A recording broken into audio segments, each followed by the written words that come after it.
गुरुजी चरण स्पर्श। खुश रहिए। मेरा एक निवेदन है, मैं पेशे से वकील हूँ। हाँ। और मेरे पास जो भी केस आते हैं वो गलत करके आते हैं, ठीक है। किंतु मेरा कर्तव्य है कि उनको बचाना है। अच्छा। तो मुझे कोर्ट में बहुत झूठ बोलना पड़ता है, जब जाके उनको बचाता हूँ। तो इसका पाप किस पे आएगा? आप जब किसी का केस लड़ते हैं हाँ। तो आपको ये पता होता है कि ये आदमी गलत है या सही है? बिल्कुल बिल्कुल पता लगता है हमको, हम पहचान लेते हैं, जान लेते हैं। कोई बलात्कारी आपके पास आ जाएगा तो क्या आप उसे भी जिता देंगे? बिल्कुल बिल्कुल, हमारा पैसा ही है ना यही। यदि गलत है तो फिर गलत को आप मत जिताओ, आप कहो भैया मैं झूठ नहीं बोल सकता, मैं नहीं करता। फिर हम केस नहीं लड़ सकते साहब। तो आप अच्छे लोगों के केस लड़ो। पंडित जी, मेरा यह कहना है कि अच्छे लोगों के तो केस बनते ही नहीं है। बात तो सही है।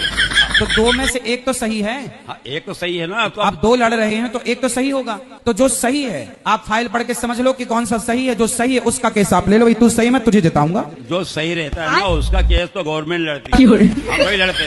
वो सरकारी वकील लड़ता है, हम तो उनके केस लड़ते हैं। जो हमारे पास आता है प्राइवेट वकील, उनके केस लड़ते हैं, उनको बचाते हैं हम।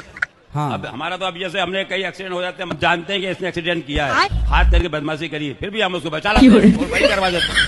फिर मैं तो मंदिर डेली जाता हूँ, आरती में डेली जाता हूँ, सुबह भी पूजा पाठ सब अच्छा करता हूँ। हम मंदिर जाते हैं और मंदिर जाने के बाद आकर गलत काम करते हैं तो मंदिर जाने का लाभ नहीं है। धंधा ही मेरा ये तो क्या